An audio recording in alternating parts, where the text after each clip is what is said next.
Thank you, Shin Yao. Next, we have Adler Amaya.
Thank you, Mr. Amaya. And now we have a very brief performance by the 499 Latin Dance Talent Club with a merengue performance.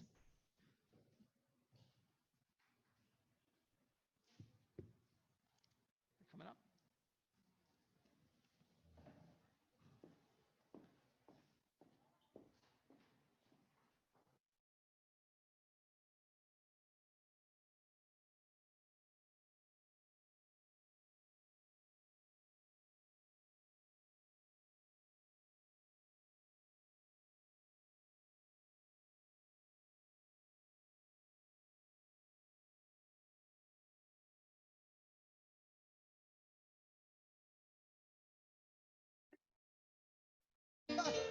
Ahora sí, los dueños del swing, para que sepa, brother. Ay.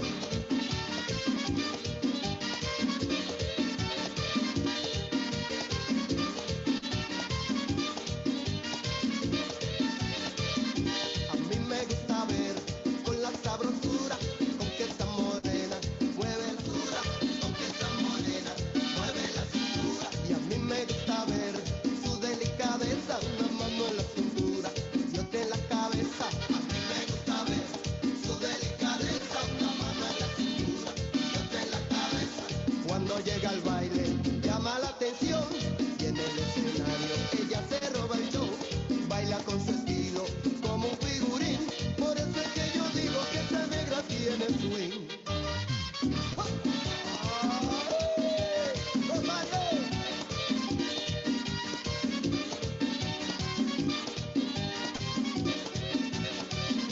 A mí me gusta ver con la sabrosura con que esa morena mueve la cintura. A mí me gusta ver con la sabrosura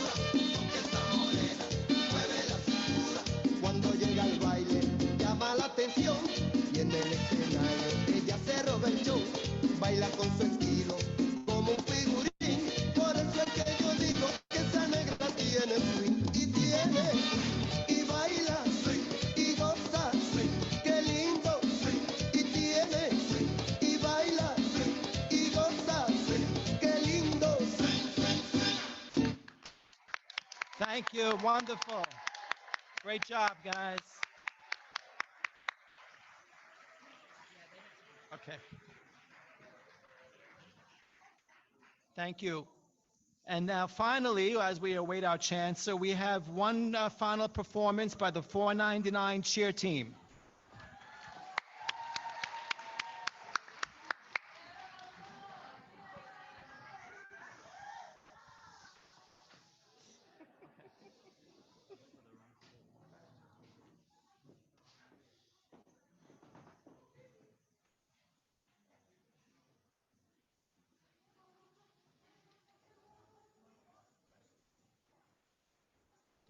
Five, four, three, two, one.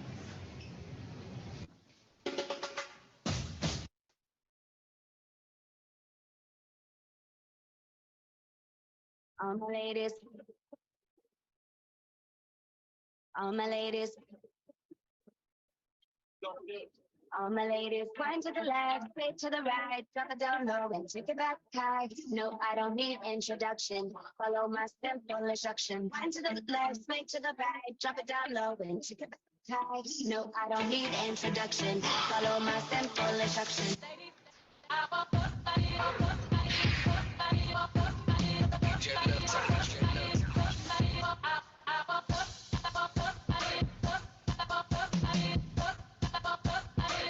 Yeah, we turning it.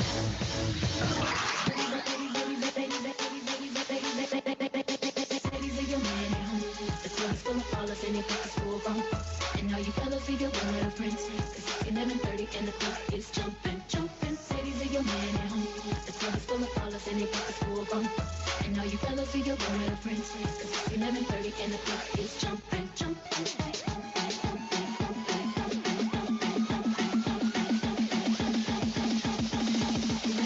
And the club is jumping, jumping. 3, 2, 1.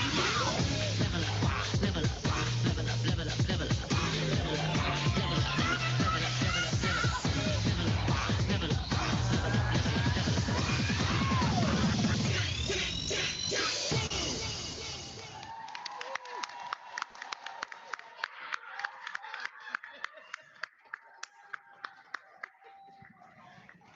Great job. Thank you to all these students at 499. Okay, so we want to thank you all for coming out to tonight's town hall with our special guest for the night, Chancellor David C. Banks. Our council needs the voices of families.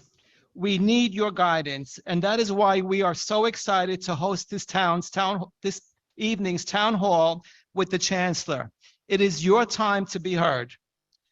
Before starting, I want to thank Principal Simi Mahajan, who's back today, Acting Interim Principal Keith Chabot, and the staff, including Assistant Principal Michael Landmek, and the students, their families, for providing this wonderful venue. A round of applause. We are happy to be here tonight at PS-MS 499, Queens College School for Math and Science and Technology, as 499 sits on the Queens College campus, where every day the students have an opportunity to strive for college readiness. They have a flourishing STEM program where students have opportunities to research and explore all that the sciences have to offer. This school represents our strong roots, strong school vision, and our commitment to diversity. 499 is a pre-K through 8th grade school and is co-located with a District 75 program. We are proud that MSPS 499 is a Queens borough-wide school where we accept, through random lottery, students from across the borough of Queens. This school is also a model for the district in the areas of culturally responsive educational practices and social emotional learning. Its work in restorative practices supports students in conflict resolution and positive decision-making. We are proud to be here this evening with your school as our venue for our town hall with Chancellor Banks. For those of you who do not know us, I'd like to introduce you to the current acting members on the council.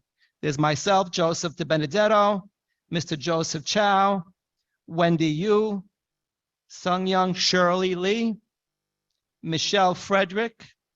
We have Anne Marie Knabel, who's here remotely, Eden Rubenstein, Sonia Tayeb, Rashmi Krishnaraj, and our new high school student representative, Muhammad Hunain.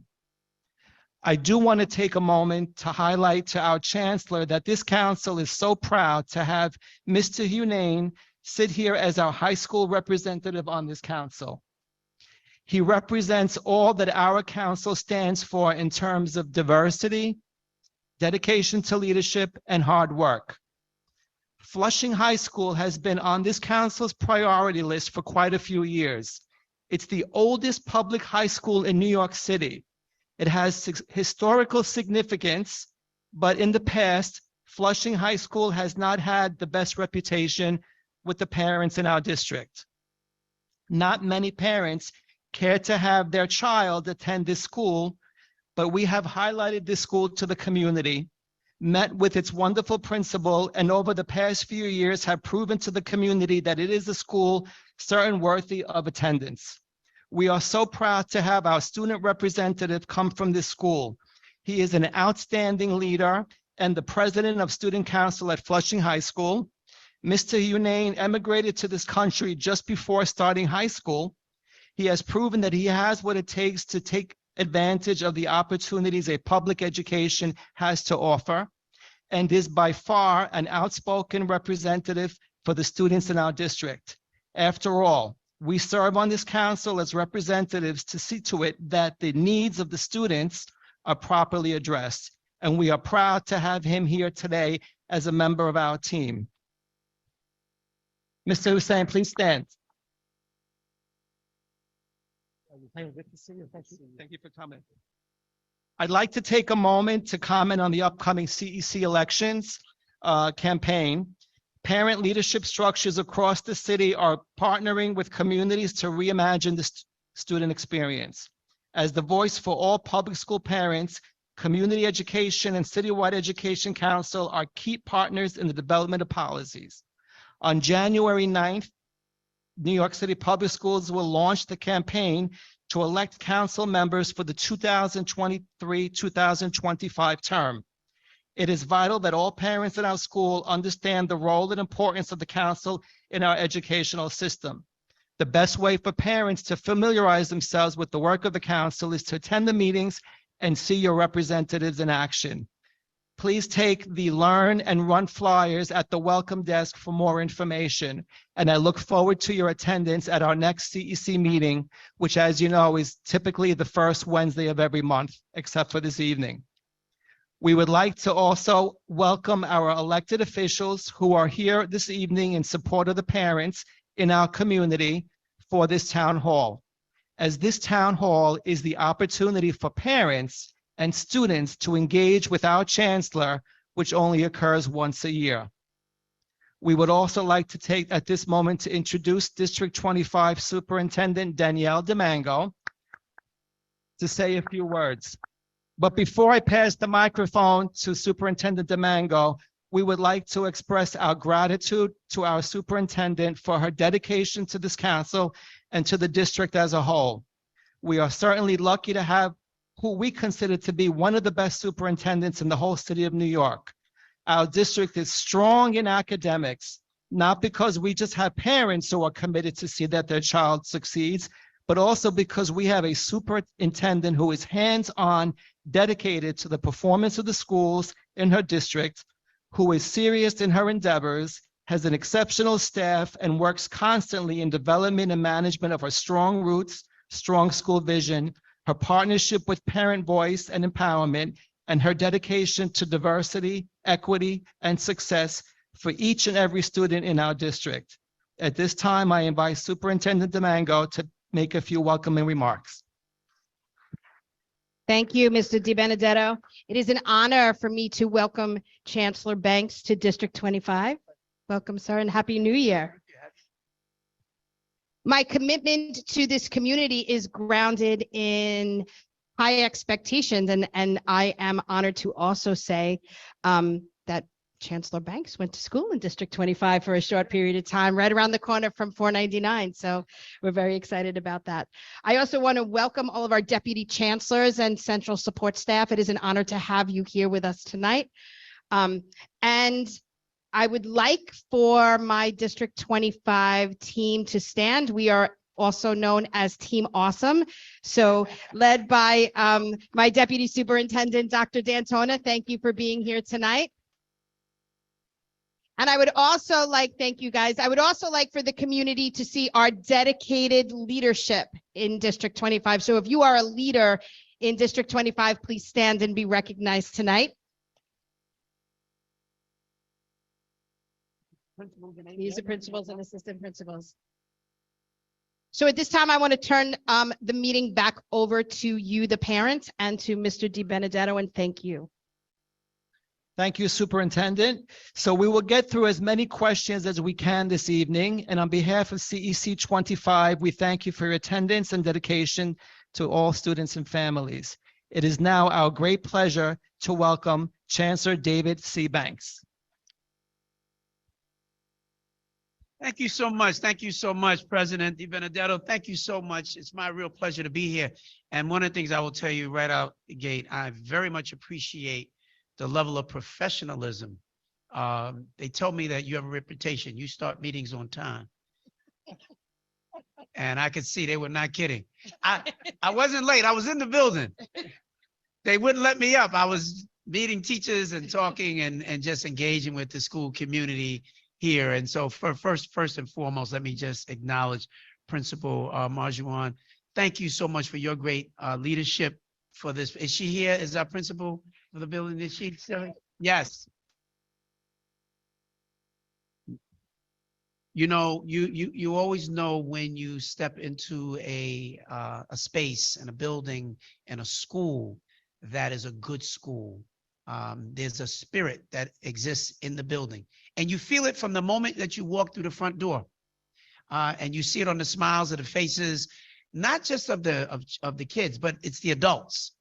You know, I always say kids kind of come and go through our schools, but our adults who stay and make the commitment to helping to build a culture in a school are just priceless.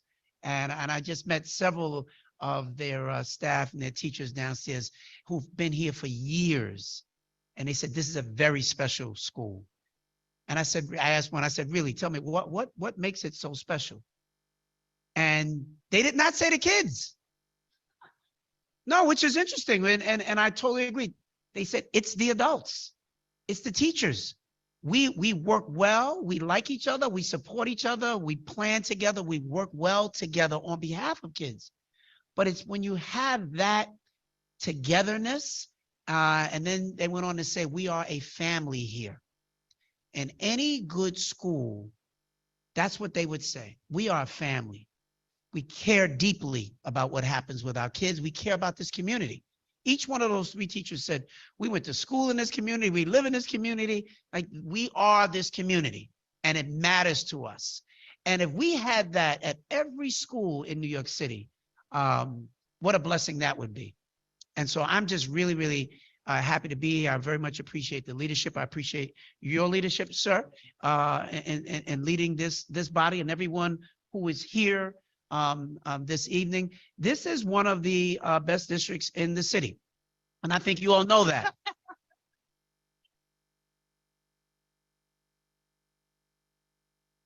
And yet even the best districts still need more support, more resources, so they can continue to do the work. This is a body of work, and working with young people is not easy, but we're here to work together with you to seek out the best answers. This is my 1-year anniversary for being the chancellor. I started 1 year ago today. So, and I love this job, but pray for me, please, because it is not easy. It has been a whirlwind from day one, and there are so many things that are happening, but it has been tremendously exciting for me because, much like you, Superintendent DeMongo, I also have a dream team. And I could not do this work if I did not have the team that I have. And I was very fortunate because I might have been the first chancellor in history who actually came into the position with my full senior cabinet already in place. That doesn't happen. Usually when a mayor gets elected, they pick a chancellor and the chancellor just goes in by themselves and they've got to spend the first year just figuring it out. But as you said, I'm a born and raised New Yorker. I went to Hillcrest High School, not far from here. And I was raised in Southeast Queens, spent better part of my years, my teenage years there. So I know this city. I know the school system, having been a teacher, an assistant principal, a principal, and a school safety agent as well. I don't know how many of you knew that, but I wore the uniform and at Clara Barton High School before I was even a teacher. And so I feel like I've done so many of the jobs in this system, but this is the ultimate position to be in. And I'm able to do it because I've got a great team. I want to ask that they all stand up as well. Everyone that came with us here from Tweed and from around Tweed, our centralized team, our own team awesome. This is our own team awesome. I love it. I love it. And you should know within that group as well, I think you got about 4 deputy chancellors who are here as well. Dr. Ahmed, Dr. Quintana, Carolyn Quintana, Dr. Blackburn, and Kanita Lloyd. Our 4 deputy chancellors, would you stand? Because I want everybody to know specifically who you are and that you are here as well. And so in that group, and I'm going to get ready to wrap up, in that group, you've got the Deputy Chancellor for Early Childhood Education. So if anybody has any questions about early childhood, Dr. Ahmed is here. We got the Deputy Chancellor for Teaching and Learning. Carolyn Quintana is here and can lean in on to any questions that we have around the teaching and learning place and space. I made a big bet on leadership development coming in. Many of you heard that one of the first things we did was we eliminated the position of executive superintendent.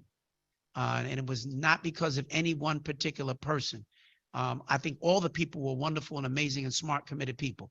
It had nothing to do with them individually. It had everything to do with the position. To me, I didn't see enough value add for the amount of money that we were spending as a system. And so that's why I wanted to get rid of that and fortify and strengthen the position of superintendent. And I said, basically, Superintendent DeMongo, she knows everything about this district. She doesn't need anybody sitting on top of her to help her understand what she needs to do her job. And so we wanted to make sure that she got even more support, more people, more resources, and being an even stronger and more empowered superintendent. We made that bet. We did that. And that work of leading all the superintendents across the city is led by Dr. Desmond Blackburn. Desmond, if you just stand up again so everybody knows the work that you're doing as well. And finally, our deputy who's responsible for family and community engagement, communications, press, intergovernmental relations. I've spent a lot of my time in my first year meeting the elected officials across the city, engaging with them, letting them know that there's an open door with us at the New York City Public Schools. It's really important to me. Elected officials, to me, are community leaders. And many of them felt as though they were treated at arm's distance in the past. And we have worked really hard to help them understand that we have to be partners working together on behalf of our communities and behalf of our children. And that's something that I believe in very deeply, and I believe in community. Schools are part of communities. They should not exist in silos. And you have to know the fabric and the culture and the makeup of a community. And every district is a little bit different. And those things are really, really important that we honor and we respect our various communities. And leading that work for us is Deputy Chancellor Kanita Lloyd. So Kanita, just so everybody knows who you are as well. I would just say my final word on this. I'm wearing a pen that says New York City Public Schools. And the idea for this pen came from the Deputy Chancellor, who said we should stop referring to ourselves as the DOE. We are New York City Public Schools. Now think about that for a moment. The term DOE, for many of us, is a very negative term anyway. It sounds like a bureaucracy. It sounds cold. It sounds uncaring. It doesn't sound like family, like I heard the teachers in this school say to me downstairs.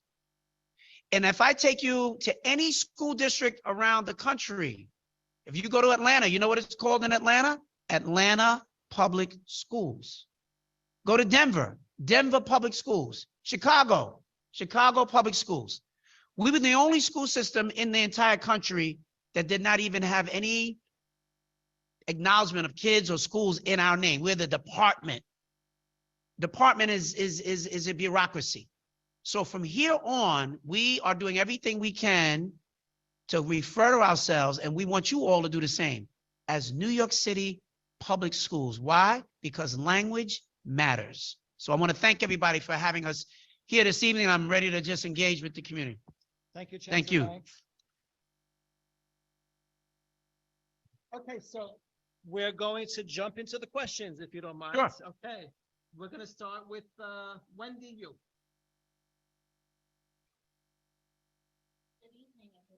Good evening. Okay. My name is Wendy Yu. I'm very honored to be sitting up here with Chancellor Banks and all the other members and Superintendent DeMango and President Joseph DiBenedetto. Thank you all for coming this evening. So I'm going to get right into it about funding. With regard to fair student funding, what are the final recommendations and what can we expect in the next few months when PEP votes on the next school year funding in April? So let me just say around the fair student funding issues, as soon as I became chancellor and I started to engage in my first couple of PEP sessions, that's an issue that came up. Funding is always an issue. As big as our budget is for our schools, it's never enough funding to do all the things that we really want to see happen. And the formula itself is a formula that was derived several years ago, and we're always taking a look at how do we continue to innovate, how do we continue to make adjustments to the formula. Our city continues to be increasingly diverse and increasingly young people and families that have significant challenges as well. And so we need a formula that kind of meets the needs of all of our schools. And I'll tell you, you know, when you sit in this position as chancellor, I visit a wonderful place like this, and then I can go all across the city, and it is amazing, the diversity. It's one thing to talk about diversity. It's another thing to really experience it. This is a city, the whole world lives here. And you know, you have neighborhoods that reflect various parts of the world that are unlike anything that you would see in any other city in the world. So it's amazing. And yet those different neighborhoods and communities and school districts have different needs. And so we need a formula that will more closely reflect the supports that individual schools need. We've got schools that have a significant number of students who are living in temporary housing. Not as many in this district, but in other districts, significant numbers of students who are facing that kind of a challenge. Well, that suggests that a school that has a significant number of its kids who are living in shelters, they need a certain level of support and a different concentration of resources in order for that school and for that child to be successful. And that's really what the working group was that we put together to really lean into creating that. Kanita, you want to talk a little bit, Deputy Chancellor Lloyd, about just where we are with that working group, what we've been able to accomplish in that space, and kind of what the timeline is on announcements and everything else that we're doing? Sure. Good evening, everyone. First, I want to say thank you to the PTA and others who were involved in setting up the refreshments for tonight's town hall. We always appreciate your support. I didn't get one refreshment. Is there a cupcake or something? But just to move it along and to share information, as you know, the Fair Student Funding Working Group, their work completed in November. They published a 72-page report, which you can find online at schools.nyc.gov/. I'm going to say that one more time. Yep. The report can be found online at schools.nyc.gov/funding. The full written report is available and has been presented to the Chancellor for his consideration. We will begin engaging on those recommendations in the first quarter of this year. So CEC's presidents and others will begin to receive information about those dates late this week as we kick that off in January, February, and March in preparation for the voting in the April PEP. I hope that answers your question. Yeah, so I know, so I thank you. So please listen out. Please go and take a look, see what some of the recommendations are that have in fact been made. It was a very robust working group, made up of lots of folks, advocates, parents, and they spent hours really researching and doing the work that's necessary to make these suggestions. Ultimately, the whatever changes are made will be made as a result of the panel for educational policy signing off on them. They would just simply be recommendations that are ultimately made from me, but the PEP will have to agree to where we are if for any changes that in fact are made. So we look forward to all of you being engaged in that process. And thank you so much for the question. Thank you, Chancellor. Basically, we've been gathering questions from the community, being representatives. So the first few questions come from CEC members. Sure. And then we're going to take questions from the members at large in the community. So we ask you, if you have any questions, please, there are people walking around with cards, and we ask that you write your questions down and we will read them. So the next question I have, okay, so our community has concerns regarding the level of cleanliness of the buildings and the sanitary conditions at our schools, especially during this uptick in COVID cases coupled with the flu and RSV infections. I am told there is a shortage of custodians in our schools, caused partly because a lot of the custodians in our district are retiring, and a lot of our schools are under temporary care. Some schools even have to share temporary custodial care with other schools. Mm-hmm. So I would like to know from the Chancellor, how will we ensure the cleanliness of the schools in our district? What is your plan, especially since there are a few schools in our district that do not have an in-house permanent custodian? Mm-hmm. And I'm hearing a lot of complaints from students, parents, and school personnel that the schools in our district are not as clean as they should be. Well, that would be a real concern for me, and I would love to get some real specifics. What schools are having an experience where the schools are not being kept clean at the level that we fully expect. So if you have very specific schools examples, please let me know that. I know the superintendent may want to weigh in a little bit on that as well, because I think you have about 45 buildings in the district, and I think it's only about 5 of them that I think that are in temporary care custodians. So it's only a handful. But even in that scenario, we still have the same high expectations for cleanliness. Superintendent, you know anything much about this? Yep. So I see Bill Leroy is here tonight, and thank you, Bill, for being here. And he is really a true champion for us. Tonight, he had to deal with, I know, a gas leak and the power outage, and our principals have very good relationships with Bill. He is extremely responsive to some of the needs that are happening across the district. I think some of the concerns may be that we have some amazing custodians that we value, but they're retiring, and the concern is about the hiring process. I know that the community would want it to happen quickly, yes, and sooner rather than later, especially now because of the uptick in some of the viruses that are happening. I understand it. Well, we got John Shea is with us as well today from our central operations team, and he oversees a lot of this work. Any thoughts, John? I sure do. Thank you, Chancellor. As the Chancellor mentioned, John Shea, CEO of the school facilities. I want to point out that we are school facilities, and we have been for some time, so we're way ahead of you, Chancellor, with keeping school in our name. Yes. We appreciate that. Appreciate that too.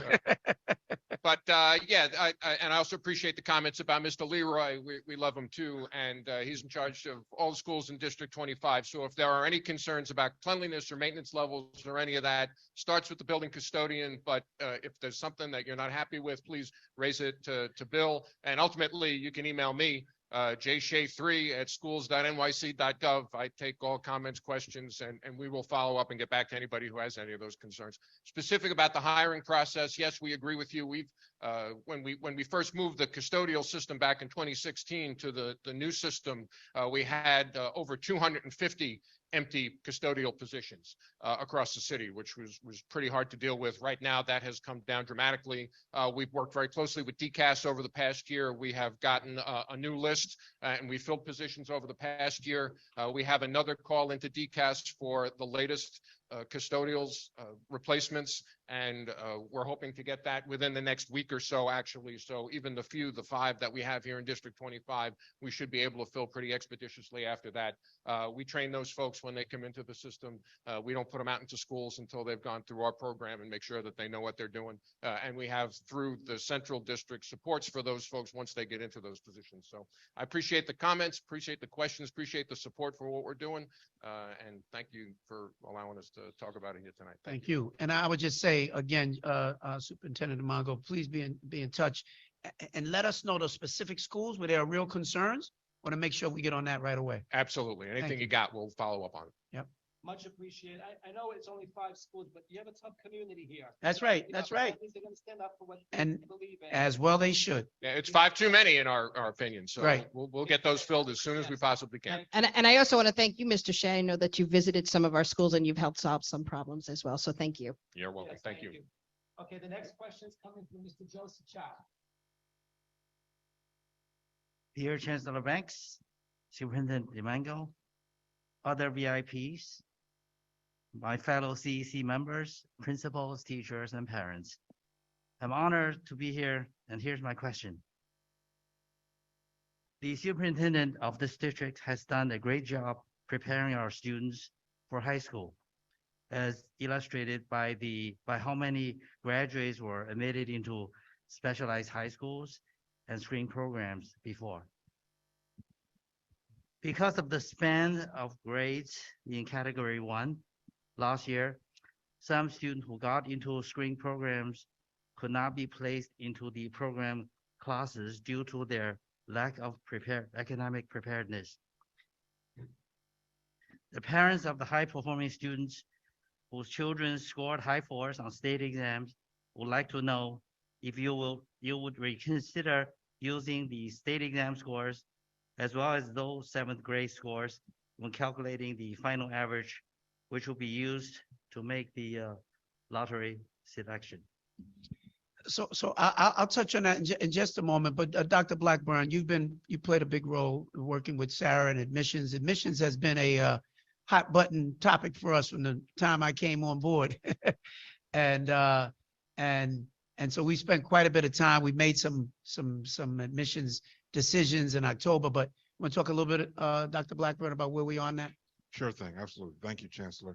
Good evening, District 25. As the Chancellor alluded to, so the middle school screening process, we decided, as the Chancellor mentioned earlier, to place a big bet on fortifying the leadership of the superintendent and Team Awesome, right? We felt that It's good to be Team Awesome there tonight. Right.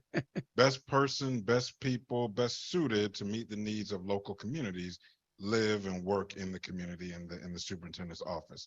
So Superintendent Mango, along with the other 44 superintendents, went through a very, very extensive engagement process in order to determine this year's screening rules. Those rules or processes were announced back in October 24th. They're in play right now, so that the policy for the 23-24 school year is in place right now. So we're not in a position to make changes right now. However, things will continue to evolve. The superintendent will continue to engage with her community, and if there needs to be additional changes in subsequent years, that can also happen, right? But the procedures that were announced back on October 24th, they're in play right now. Not a good time to change them for the students and the families, but the superintendent will continue to engage year in and year out and make future changes if and when needed. And I will tell you that, thank you, Dr. Black, but I will tell you that it's one of the hot topics, right? Admissions, and it has been all across the city. But what we tried to do, and there are never any answers, final decisions you're going to make that are going to please everybody. But what we definitely tried to do was to fully engage the community as much as we possibly could, and to say that we are listening. And we've done that on a number of topics, including the admissions. It was the high school admissions, it was the middle school admissions. Different decisions on what we're going to do, but they will also result of listening to community. And but what I've always cautioned families and parents is to know that after we listen, if the decision does not come out in the way that you were advocating, it doesn't mean we weren't listening, right? And so I've got to make decisions that affect the entire city. And when I tell you, when you talk about that diversity that I just talked about a little while ago, there's diversity of thought and opinion. People have very different ideas about every decision that is made. So it's not easy in a system this large. But we're going to give this an opportunity to play itself out. Let's see what it looks like. And over time, if we see the adjustments that are necessary, we'll be certainly prepared to do that. Yep. Chancellor, I also would like to introduce Superintendent 2, the high school superintendent, and I want to thank her for being here. Yep. She is I very see it active back. and works very closely with me in engaging the community. And so that is something that the community can look forward to, Superintendent 2 and I working together to hear your voices. That's right. I'm so happy that you said that. I didn't know that. I didn't see you all in the back there. And that's the way it's supposed to work, with the local community superintendent working closely with the high school superintendent. And together, that synergy that they create, your kids are going from being the little ones, making their way through, and then they're heading off to a lot of the schools that she's overseeing as well. So Superintendent 2, thank you so much for being here. Appreciate you and your leadership as well. Thank you and welcome, Superintendent 2. Nice to see you. Okay, the next question is coming from Eden Rubenstein. Good evening. Good evening, Evening. Chancellor Banks and all of the District 25 community. Several schools across the city have raised concerns about the lack of school safety agents. Many schools report only having one school safety agent to watch over numerous points of entry or exits. Combined with outdated, inadequate safety cameras, this presents a range of safety concerns for the school communities. The NYPD is currently short roughly 1,400 plus school safety agents. What is the Chancellor's plan to enhance school safety in and outside of New York City public schools? First of all, let me say to you that there's probably nothing more important to me than the safety of all, not just our kids, but everybody that's in our buildings, all of our adults, everybody who comes every single day to work with our kids. Their safety is important to me. I come from a police household. Those who don't know, my father did almost 30 years in the New York City Police Department, retired as a lieutenant. And my brother went on to become the chief of the department, is now the deputy mayor for public safety. So try as I might to get away from it, was around me my entire life. Not just policing, but safety and ensuring that all of our kids and our staff are safe in schools. Yes, during the pandemic, we took a pretty significant hit in terms of the numbers of school safety agents that we lost. But we are working to build that back. I'm going to ask Mark Rampersant to speak to this a little bit, who oversees all this work really for us. But you should know that school safety agents are actually NYPD employees. So we work very closely with them. We work very closely with the mayor. As we came into this position, there were lots of advocates who said they didn't want us to have any school safety agents in our schools. There are a lot of people who still believe that. I actually don't share that. I think in any good school, school safety agents are as valuable members of that school community as anybody else. And good schools have good school safety agents who are not there to harass our kids, but to make sure that they are going to be safe day in and day out. So I have the greatest respect. I was a school safety agent. So I understand it. I understand the role. And I understand and I appreciate it. Anytime I walk into a building, the first people that I thank and I shake their hands are our school safety agents who are right at our front door. And we certainly want to have more, right, Mark? Absolutely. And so Mark and I talk about this all the time. When I came in, I elevated Mark Rampersant to cabinet level with us at the DOE to demonstrate just how much I think about safety and how much I respect it. And so he was elevated. And his office sits right outside my door. So I see him every day. We talk every single day. Again, it's because I want to send a signal just how important this issue is to me. And it's not just optics. It is something that I believe in. If our kids are not safe, they can't learn.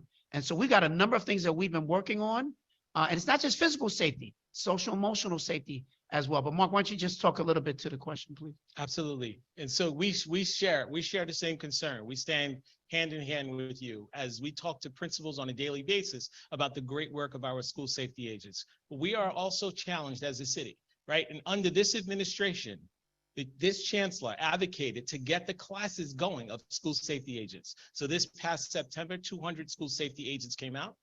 This is January, so there were 114 or so school safety agents graduated, another 150 in the class now, and then after this graduating class, another 250 school safety agents. This is a chancellor and mayor who advocated for school safety agents and continue to fight that good fight. And as the chancellor alluded to a couple of seconds ago, on the other side of this conversation are parents who are saying no school safety agents in our schools. No school safety agents in our schools. And I could bet you $100 to a nickel that those are not parents who work in our school system, who see the amazing work that our school safety agents do from the time our young people step on the perimeter of our schools. We say constantly to those parents, go talk to principals and hear about the needs. School safety agents who are working outside of the scope of their job description, who are working countless hours to make sure that young people are safe, not only to and from during after-school programs, sporting events, and on weekends. So we're continuing to have this fight to ensure that our safety agents continue to be part of our school community. But when you talk about school community and a responsibility to keep young people safe, it is all of our collective responsibilities to do that. And as we introduce best practices to our principals, and under this administration, there is clear direction to our local precinct to make partners of our principals and our school communities, right? All of our principals should know who the commanding officers are in the precincts so that when there are those concerns that our young people express about to and from traveling to school, right? Those are immediately remedied by our partners in the NYPD. We continue to fight that fight. And I heard a little bit about outdated cameras. Our focus right now is to get cameras in all of our schools. And for those of you who have cameras in your schools, you know just how valuable they are. They're like having another 100 pair of eyes in the building if used properly. So outside of the work that our school safety agents do in partnership with our school community, we understand that technology is the next driving force to ensure safety in our schools, and that's where our focus is. And But let me just say this also, Mark, but just the mayor and I meet regularly. And this is one of the things at the top of the agenda. We want to ensure that we have a camera and door locking system in every school in the city. And we're going to probably start with our elementary schools and make our way up. But the goal is, particularly at the elementary schools, because many of them only have the one agent. Correct. We want them to have at least the two agents, and it's going to take us a little time to get there. But the one thing that is our priority is we want to be able to lock the front door and have a door locking system where the school safety agent can see the front door from their desk. Right. And be able to respond. We want people to be able to present themselves and their credentials before they enter. We've seen these incidents all over the country. People just walk right in the front door and then there's mass chaos. So we're trying to move as quickly as we can. It's going to be a very significant capital and financial investment that has to be made. But it's something that we are fully committed to, and you'll be hearing more about it in the coming weeks. Absolutely. Yep. Chancellor Banks, we actually last month had a meeting regarding school safety, and Mr. Rampersad came to our meeting. So we did discuss about locking the doors and the call in our community, and we understand that it's a pilot program. So we just look forward to and hope that it turns out to be something. Absolutely. Okay, thank you. Yes, thank you. I appreciate Thank it. you, Mr. Mark. Rampersad. The next question comes from our student representative, Mohammed Hunain.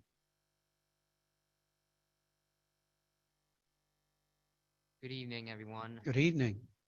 As a student, it's important to have access to information about grades and attendance, as well as a way to communicate with teachers and counselors.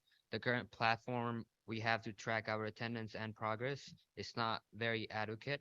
When I try to log in, sometimes it shows an error or sometimes it won't show my progress or even grades. We used to have pupil paths where we could check our period-to-period attendance, comments from teachers, transcripts, and grades. So as of now, I'm not able to track my progress or track my attendance. So this could potentially lead to chronic absenteeism as well, which is very alarming. This is something that teachers are also complaining about. As a student, I would like to know more about the future plans for enhancing the platform or maybe replacing it. I appreciate that, Mohammed. Thank you so much for that question. I've heard this kind of repeatedly now. We went from an old system to a new system, and sometimes as you're shifting from an old one to a new one, it takes a while before everybody kind of becomes really familiar with it, and we can work out some of the kinks. But the person that's really kind of driving so much of that for us is Randy Asher. For those who don't know, he's worked with us at Central for a number of years now, providing great leadership in a host of areas, but he's focusing on a lot of this right now to make sure that we get this right. And used to be the principal at Brooklyn Tech High School as well, where he led Brooklyn Tech for many, many years. Randy, let's talk a little bit about how this new technology, and you can certainly understand young people like Muhammad. He wants to stay on top of his grades and having a clear line of communication and information. What can we do here? So I'd like to begin by thanking you for your question. I think it's right on target. So I want to provide a little bit of context. So Pupil Path, being a system that was long established, I used it myself as a principal in 2 different schools, was a very mature product. The product that we released was not a replacement for that tool. It was a supplement made to be available as part of an equity agenda for schools that could not afford to use their hard-won tax levy funds and other resources to provide third-party software. We built out this platform. It's been around for about 4 months at this point, and it's a work in progress. No technology product will ever be complete, including Pupil Path and all of the other competitors.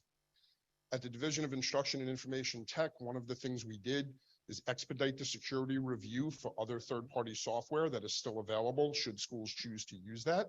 For schools that would like to use our platform, it is free and available. We're doing continuous evolving of the product line. We're currently doing a citywide listening tour. We're going into every district. We're meeting with schools regularly. We're attending CEC meetings. We're doing presentations. We're doing principal meetings. We're happy to come to individual schools to meet with principals and coach their teams. But the most important part for us is we're listening. We're listening to students, parents, and school employees who work with these systems every day. We've made 4 different released enhancements since the beginning of the school year. From what we released at the beginning of the first day of school, we had updates in October, November, and December. We have more updates coming. There'll be a letter going out to the school communities on Tuesday with further enhancements. And we're trying to address all of the concerns that are being raised. The system currently is available for teachers to publish grades based on assignments that they post. Publishing a grade is the equivalent of handing it back to a student. So a teacher can give an assignment, they can grade it, and then when ready to return, can hit the button that says publish, and those grades will be made available. Students will be able to access that information through Teach Hub. You would log on using your normal credentials, and our parents can log on to the system through their NICSA account, the New York City Schools account. One-stop shopping, all of our systems are linked. They're internal to DOE. And one of the important components, and something that we say regularly in the IT world, is we have one client. We work for the New York City Public Schools. We serve our students, our families, and our employees, and we're building it for us. We're not hoping to market this in Texas. We're not hoping to take it national. Okay, we're building based on the needs and the feedback. We've got 2 weeks left in our listening tour. We'll be releasing an updated roadmap with all of the upcoming changes. We've already made a ton of changes based on feedback. We're updating the grading scales, the configuration systems, different grading criteria, different weights, assignments can be graded at different levels. The gradebook is fairly comprehensive, but it's only as good a tool as the number of people that use it. So that's an important component, the same as Pupil Path. If people don't post the grades, you wouldn't see them. I want to be real clear, and I'm going to put on my principal hat for a moment. Nothing replaces that conversation between a student and a teacher or a counselor. If you have concerns about your performance, certainly engage with the teacher, same for parents. But this tool will make it available in real time. Same with attendance, period by period attendance is available, mostly in our middle and high schools.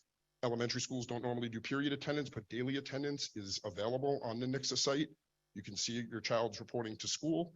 You should know what that data looks like beforehand, but in case you don't, you can look. And it's a trigger to tell you if there's an issue that you need to reach out to the school. Nothing will ever replace the human dialogue. But the tools are a set of tools that are continuously being enhanced. We're doing it based on the feedback of the users. That's the only way this will ever work, is to build it custom for the people that use it. But we're not only talking to teachers who are the primary users, we're meeting with principals and other administrators, social workers, guidance counselors, the secretaries. The pupil accounting secretary is the key to the attendance data. Okay, so we're meeting with everybody in and around the school community. We're talking to superintendents about building out enhanced reporting features for their use so that they can help guide the work on a district-wide level. We have the ability to do things on a citywide level as needed. So am I going to tell you that the tool is perfect? No. Am I going to tell you that it's changing more rapidly than any other tool ever will? Absolutely. So we've got a whole team out there. I will say, for folks that have concerns or questions, you can always reach out to me. My email is rasher, ASHER, at schools.nyc.gov.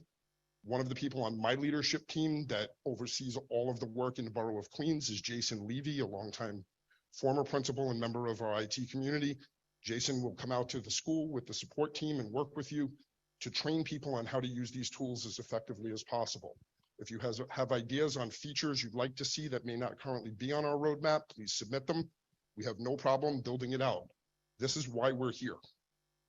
So I thank you for your question. Thank you. I hope I was able to address it. And if you have ideas, the students often have the best and most innovative Yes. ideas. Yes. So please let us know. So Tell them how to fix it, Mohammed, okay? Exactly. thank you. Thank you. Thank you. Chancellor, I'd like you to meet Michelle. I'm sorry. I just Go wanted ahead. to add something else. And so, Mr. Asher, I want to thank you for those roadmaps, because in District 25, we've been using them. It was a little bumpy in the first marking quarter. I want to thank our teachers, because you're absolutely right. And our teachers do value those communications with students and parents, and, you know, keeping our students up to date with their the most recent grades that they have. Many of our teachers are already using Gamma effectively because of those roadmaps. But I also want the community to know that every district has a data manager that we call an app. And I want to thank Tracy. Tracy Vaughn is here today. She helped train all of our principals in getting those roadmaps also out to families, because there are also family directions on how to use Gamma. And so you're absolutely right. We're building it every day. Yeah. It's a way to do outreach of families. The district is using Gamma to do district-wide communication. So thank you for that. Wonderful. Thank you, Tracy. Thank you. Thank you, Superintendent. Our next question comes from Michelle Frederick.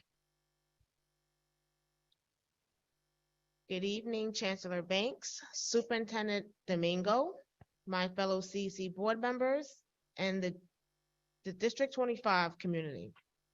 There appears to be a lot of focus on the building of new schools. And whilst I understand the issue of overcrowding in the District 25, I feel that it is equally as important to make sure our existing schools have the well-needed repairs and upkeep. I have visited multiple schools, and most have the same similar issues in common, which is apparent to be tattered. When can the community expect some changes in our children's schools? So again, thank you for that. It's hard for me to respond without the specifics, right? And so if you could work to prepare a list of the schools, unless you're saying all of the schools are in disrepair, it would be helpful for me to be able to know that. But why don't you, Kevin, why don't you talk a little bit about what we know here in District 25 and the state of the schools? Because I appreciate the question. It's not always about brand new schools. That always helps with overcrowding, but just making sure that the current schools are in good state and good repair. Absolutely. Thank you very much for the question. One of the things we do on our team is focus on the minor maintenance and repair, and also the capital planning. And so every year our school buildings get an assessment, our building condition assessment survey, where architects and engineers visit schools and do a line-by-line analysis of the architectural features, the mechanical features, the electrical features, and produce a report and rate every category. So if it's the boiler system, it's the electrical circuits, air conditioning, HVAC, you name it, it's all itemized. What we use that information for is we go out and actually build our next capital plan. Where are those enhancements? Not necessarily a new school construction, but do we have to change the parapet wall? Do we have to change the windows? Do we have to change the floor top? There's many things in those assessments that we learn. So to the Chancellor's point, to build on that, we're out daily. I personally visit schools daily, and it's important to get to that school and see what is the next step that maybe wasn't communicated clearly. So whether we're doing, like, for an example, an LED lighting upgrade, which I noticed when I came in, this is not, we didn't build this one, but we do know that there are programs out there that we could take advantage of to bring enhancements into the buildings. And so sometimes it's an opportunity for us just to come together and talk about the 5-year capital plan and also some of the Res 08 projects, which are very popular with principals, whereas we do an auditorium over where we retile or recarpet or relight or re-air condition spaces that we didn't traditionally air condition that are not classroom spaces. So just again, if there's a space where we can be, would love to walk with you personally. And if we could just pass along my information, but it's K Moran 2 at the schools. And certainly you could have my cell phone number. I do this often just because a text message is the most simplest thing. You will be heard by me, but you could always text me 917-755-7339, and we can make sure they get it if they don't have it. But it's important for me to hear from you. We'll walk shoulder to shoulder and we'll figure out what those problems are and we'll come back with a plan. Thank you so much, Kevin. Appreciate it. Yes, thank you. And we certainly will take you up on that offer. I'm sure you'll be hearing from us. I hope you don't mind. They texted you already, Kevin. We got your number. The next question is coming from Sun-Young Lee, Shirley Lee. Good evening, our District 25 community, family, and the Chancellor Bank. My name is Sung Shirley Lee. It's my pleasure to be here engaging with a community. My question is, it has been a while since we've been hearing parents' voices regarding after-school programs. There are many families who are continuously recovering from pandemic emotionally, but also financially. As they are in need of an after-school program, is there any way that we could provide a need-based after-school program for especially elementary schools? And is there any funding that we could utilize for after-school programs such as ESSER or GER? Well, I'm gonna let the superintendent talk about that a little bit. We should work together to fight for more funding. I'm very concerned about the coming budget negotiations because all the projections that I'm getting are that there are going to be some real challenges financially. A lot of the stimulus money is winding down and will be gone shortly. And we're going to have some tough choices that we have to make. That being said, I think if we put our heads together and we can figure some things out, I think this district has a pretty significant after-school programming in place. Superintendent DeMongo, you want to talk a little bit about that and what we might be able to do going forward? Yes, so all of our middle schools, as you know, have after-school programs, and we have fought really hard to get and worked very closely with DYCD to get some additional after-school programs in our district. However, we're going to continue to work with DYCD and work as a community to make sure whatever resources are available. We're working with outside community-based organizations and writing grants for the state. We just received one through our work with CAPA, the Chinese American Parent Association. But it is going to be an ongoing fight and ongoing work to get funding to make sure we have those after-school programs. I agree with you. We do need them. Thank you, Superintendent. Thank you, Chancellor.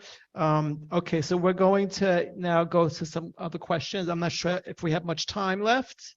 We have a few minutes, I'm assuming. Sure. Another question. Have you been able to look through the questions on that side? Sure. Okay, so you can go ahead and ask the next question. I'll start. I know this is a very Thank you, Eden. tough subject. So this came from somebody online. How can parents enter the school building without showing proof of vaccination, or what's going to be done going forward regarding the vaccination status?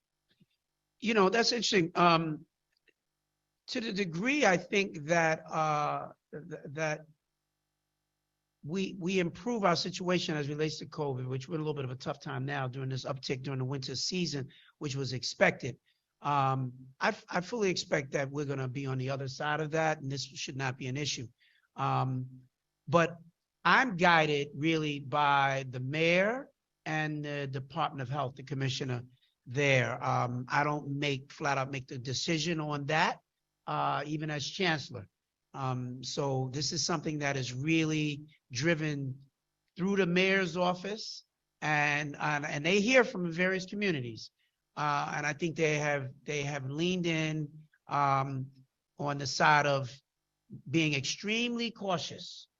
And there are lots of parents that have asked us to do that as well. And there have been parents who said, you know, listen, we're on the other side of this thing and we shouldn't have to be able to present vaccination status. So let's just give it a little bit more time. Let's see what things look like. I think after we get out of this winter season, I think we'll be in a better place. But again, my decisions are guided by the direction of the city's Department of Health, and ultimately the decision is made by the mayor. Understood. Thank you, Chancellor. So I'm looking at the time now. It looks like it's we have like 2 minutes left.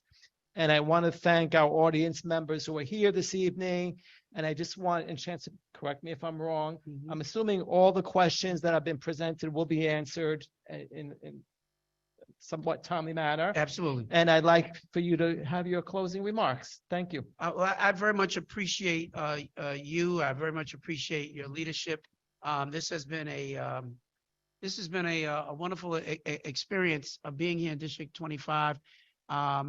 Principal Domingo, I expect to come back and during the day and actually visit a couple of schools with you. Would want to take advantage of doing that, because when I spoke to Principal Domingo even yesterday, one of the things she said, you know, we have about a third of our superintendents in the city are brand new and are still learning as they're going. And she's been at this for a while, you know, with her dream team and Team Awesome. And there's a lot that she can teach and share, particularly for those who are newer into the space. And so Deputy Chancellor Blackburn, we want to make sure we take her up on that. She offered up herself to be more helpful because they do a great job here in District 25.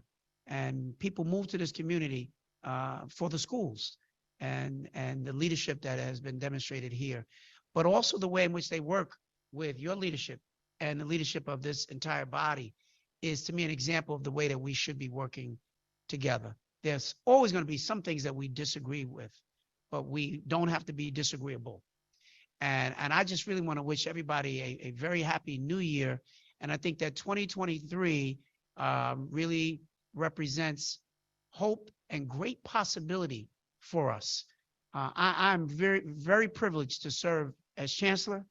And every day that I wake and I do this job, I ask for the strength and the guidance to do a great job on behalf of all of our kids and our families across this great city. And I'm privileged to be here. And I thank each and every one of you for taking the time to come out and to be here.